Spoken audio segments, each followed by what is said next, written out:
What's up, everybody? It's me, Greg Miller, PlayStation editor and SmackDown vs. Raw whipping boy, here to bring you IGN Insider's simulation of Cyber Sunday.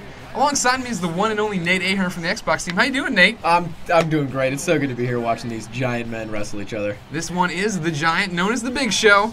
What do you know about the Big Show, Nate? Not a lot, except for he's got a tattoo on his left. What is that tattoo of, do you think, Greg? It is a tiger, and this is actually a funny story, because when the Big Show first got that tattoo, none of us knew what the hell it was, because they never bothered to go close up on it. So for a long time, me and my friends thought it was Kane, who was another wrestler, who wrestled in a red That'd be kind of weird mask. to get a Very tattoo awkward, and of that's another why man's it was face on your hilarious, arm. we felt. I feel Big Show's one of the best looking characters in the game this year, Nate. He looks good. He looks good. Yeah, He's got a really good entrance. He looks big. And Yeah, he looks definitely. showy. I mean, he looks showy. And Big Show, you know, he's slimmed down over the years. He used to be. What does he weigh now? I know he used to weigh like. Oh, it's like he used what, to be like- 475. Yeah, I know he used to weigh now like he used to over be 5, 500. yeah. Yeah, 5 was his big thing for a while, and he looked bad. He was not good in the ring, but he's been much better lately. Definitely looks good this year. He does. He's got a Kevin Euclid's beard going on. He's a baseball player. I don't know. No, I don't know who that Okay, is. that's Nobody listening to this knows who that is. We only like wrestling. But here's the one and only Undertaker, Nate. How much do you know about the Undertaker? I know, actually, The Undertaker is one of the wrestlers that I watched when I was a kid, because my dad used to watch wrestling, so I actually did, from back in the day with his the pallbearer, right? Yeah. Yeah, The I've seen Urn. that. Big Seen time. that. Big time. I know Undertaker. I miss Paul Bear. I don't know about you. He died, right? Like, did he actually die, or was he put in a coffin in WWE? I'm sure he's putting a coffin in Yeah, at yeah. some point. I'm pretty sure he's still alive. I used to get a big kick out of, like, the hair flip. And he still does his hair flip, right? Where his, like, hair's down in his face, and then he flips it over his head, and he looks Yeah, all once in a tough, while. I and, mean, he's a yeah. little bit, you know, he changes stuff Right, now right. and again. But He's moved past that a bit.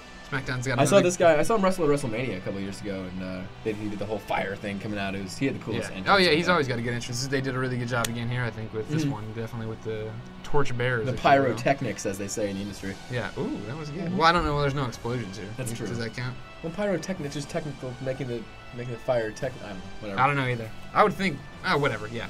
So Undertaker, here he comes. Cyber Sunday. Gonna take on the Big Show. This is a real match, obviously happening Sunday. Fans get to vote on the stipulation. Our fans chose a last man standing match. Nate, are you familiar with the rules for a last man standing? Is it whoever's standing at the end of the match wins? Correct. Oh man. Basically, it's like a technical So you have knockout. to beat him unconscious until he's Pretty much. not If he standing. can't get up for 10 seconds, they do the 10 counts. So Oh, 3 okay. count, basically. So, you know, Oh, so it's boxing. 10 instead of- Except you can use weapons and sledgehammers and roll Sure, around sure, outside sure. of the ring, do whatever you want. So you got that crazy stuff happening. He's a slow walker. Yeah, well, he's dramatic. He's the Walking around Undertaker. the city with this guy would be really annoying. Well, in real come life, on. come on. He'd be cool. Yeah, but hey, Undertaker's always had a long entrance. What are you gonna do? Is this where the fire comes out? He's gonna drop his hands and the fire comes out? Nah, he doesn't do that. That's Oh. Kane. Oh, it's Kane, okay. Yeah. Oh, but he had his eyes up. I like Yeah, the see that? They do a really his good eyes job roll with back these things, and trying to do as realistic as stuff. they can. That's good. I guess that is a staple. Yeah. Well, they do, yeah. A little fog there on the ring, too. Yeah, A little blue, ethereal. There you go. There you see go. Look that? at you using the big words. I know, $5 word there. Oh, 7 letters. That's big for me. For a 2-cent production. I mean, that's not the game. Obviously. Right. Look Game's at that. 5 cents. Whoa! Hopefully THQ isn't listening. Here it is, Nate. This is a big deal. No one has seen this, at least on IGN.com. I'm sure somewhere somebody leaked this at one point. But Oh, this the year, loading screen. This year during the load screens, you don't get just generic stuff. You get stats about the Thank characters goodness. and what they've been doing Thank and everything goodness. else. Huge evolution. Undertaker with the big old Innovation. DDT here. Now, if you notice right off the bat, Nate, I'm sure you're really caught up well on everything that happens with SmackDown versus Raw. AI much more aggressive than usual. Okay. Running straight out at him, trying to brawl. It's definitely much better than stuff we've seen in the past. You can obviously see it here as they keep going at each other, and they're not just standing around, walking around, pacing each other, which is something we did see last year a lot, especially when we did the Insider pay-per-view last year. I remember that, actually. I was a small part of that last year. Yeah, I remember they just bumped into each other and walked Yeah. around. Much better. Another really cool feature we haven't talked about much this year, and I'm not sure if we are not supposed to, but at this point... But whatever. At this point, I've been talking about SmackDown for 4 months. I think I can say anything I want and get away with it. You can adjust AI levels in the game, similar to Madden or a football game. You know how you've been able to go in the past and adjust sliders and stuff. Oh, okay, cool. Now you can go in and adjust the It's frequency. like tendencies for different moves and Exactly. stuff? Frequency of reversal, frequency of a back reversal, the damage a finisher would do. I mean, a lot of people like, the finisher to be the final thing, whereas in this game, a lot of times they have them kick out this year at least. But definitely, I mean, it's, a big step up, I think, as far as AI from last year. I know last year in my review, one of the big complaints I had was that even on Legend, I felt like I just rolled everybody. Like, there was never a challenge as far as someone trying to stop you. Whereas here, there is a legitimate chance that the computer can beat you. And it's also that plays a lot into its new tag team features, right? I don't know how much you followed this. That one of their big. Not at all. I talked to you a little bit about it when we were planning. That doesn't mean I was listening. Oh, Nate, you break my heart. Anyways, tag team matches this year. One of the things they had to bring around the AI was for that because they put a giant emphasis on that as far as double team moves. Your player coming, your opponent, partner coming in to break up moves. Try to do stuff like that and act as a team. And definitely with the difficulty being increased the way it has, or at least the AI's intelligence being increased the way it has, I find that tag matches are really, you have to be on top of what's happening to do it. Because with the hot tag system now, anyone can get in there pretty much, break up, and win a match if you've been worn down to the right point. Is there any system for calling out a third guy, like having one of your buddies run out of the backstage? Not in this one, no. I mean, in past games you've seen that before, or right. Seen manager interactions kind of along those lines, but not in this one, no. Obviously, Undertaker's hit him with a Tombstone Piledriver.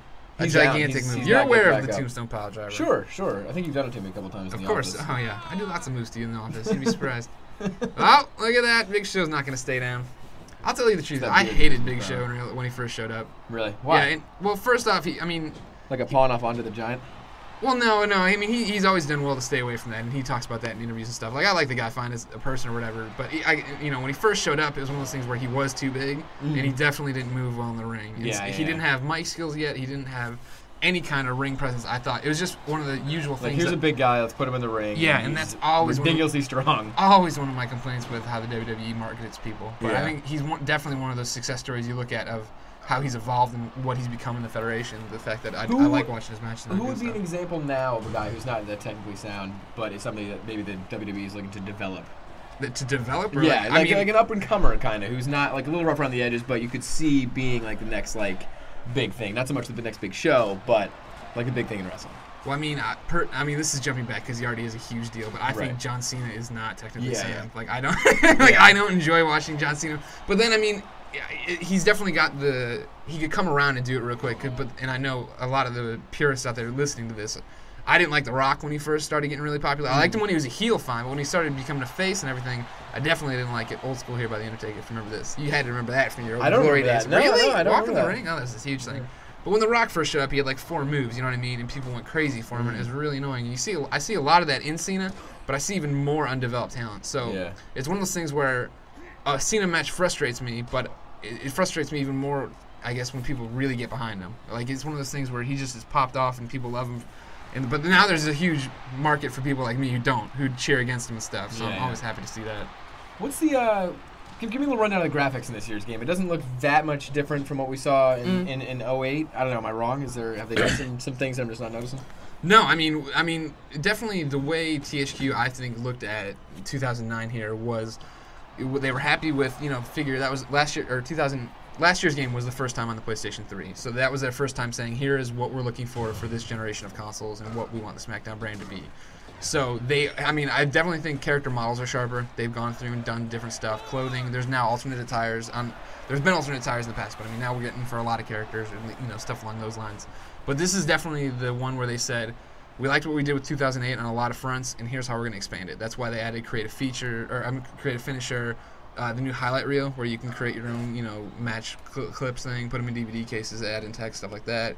Create a finisher, the tag match stuff. I mean, they definitely went around and said, we liked all this stuff enough where we want to more focus on moving the game forward as far as modes and what you can do in it.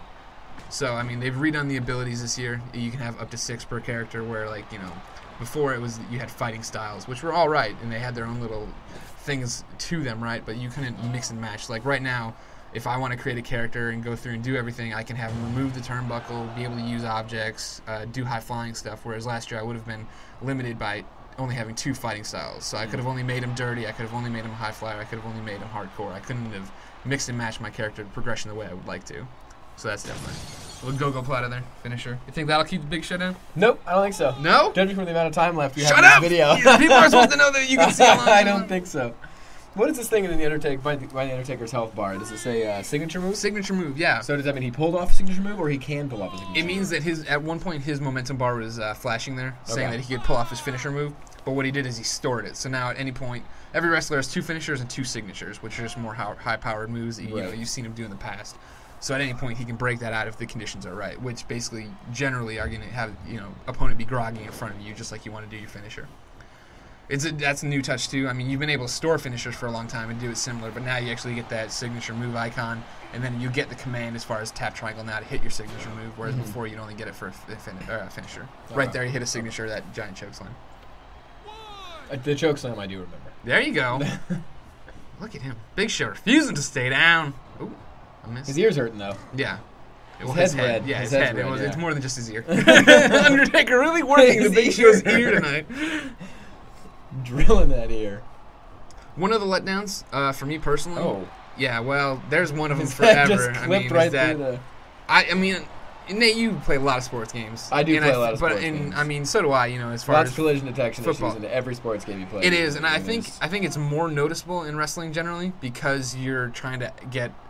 I mean, you figure there are two guys. There's a lot of physical interaction happening between only the two guys, though. So you expect it with to be a a little ton bit of more. and I mean, you figure your normal football game. There's only so many animations to it, whereas wrestling, you have all these different moves and people doing different things, and AI trying to do things. So I mean, it's always disappointing to see how bad clipping is in any wrestling game. Especially because you're only, in football you have a lot of other stuff to look at. Like there's offensive line, you're defensive line, back wide receivers, too. quarterbacks. Cameras removed, a lot more going on. In this, it's like two guys. And in that situation, the camera was pulled up so close, it was like if anything went wrong, you were going to notice it. And then in that instance, it did.